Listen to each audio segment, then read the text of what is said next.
যুদ্ধের ময়দানে মার্কিন ইসরায়েলি বর্বর হামলার মোক্ষম জবাব দেওয়ার পাশাপাশি ফুটবলের মাঠে অভিনব প্রতিবাদ জানিয়েছে ইরানি ফুটবল দল। নাইজেরিয়ার সাথে আন্তর্জাতিক প্রীতি ম্যাচ খেলার আগে ইরানি ফুটবলাররা স্মরণ করেছেন মার্কিনীদের জঘন্য বিমান হামলায় নিহত সাজারে তৈয়াবে স্কুলের ১১০ জন শিক্ষার্থীকে। এই কোমলমতি শিশুদের চোখের জলে স্মরণ করেছে ইরানি ফুটবলাররা। তুরস্কে আন্তর্জাতিক প্রীতি ম্যাচে ইরানিদের প্রতিপক্ষ ছিল আফ্রিকান সুপার ইগলস নাইজেরিয়া।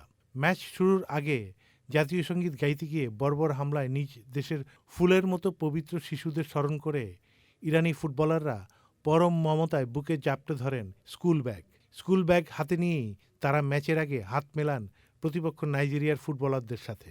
এই আবেগঘন দৃশ্য স্টেডিয়ামে উপস্থিত হাজারো দর্শকের চোখে অশ্রু ঝরিয়েছে।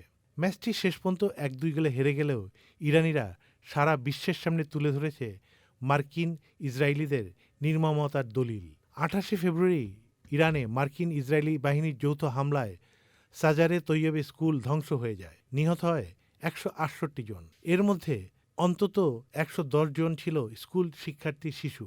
এই শোক নিয়েই ফুটবল মাঠে হাজির হয়ে ইরানি ফুটবলাররা কেঁদেছেন, কাঁদিয়েছেন ফুটবল বিশ্বকে। জুনে শুরু বিশ্বকাপ ফুটবলের চূড়ান্ত পর্বে খেলার জন্য প্রস্তুত হচ্ছে ইরান। এবার নিয়ে সপ্তমবার বিশ্বকাপ ফুটবলের মূল পর্বে খেলছে এশিয়ার প্রতিনিধি ইরান। এই আসরে জি গ্রুপে ইরানের প্রতিদ্বন্দ্বী বেলজিয়াম, নিউজিল্যান্ড ও মিশর। ৩টি ম্যাচেরই ভেন্যু মার্কিন মুলুকের লস অ্যাঞ্জেলেস ও সিয়াটল। ইরানিরা স্পষ্ট জানিয়েছে তারা এবারের আসরটি বয়কট করবে না, তবে মার্কিন মুলুকে খেলবেন না। Saidur Rahman Shamim, channel I online.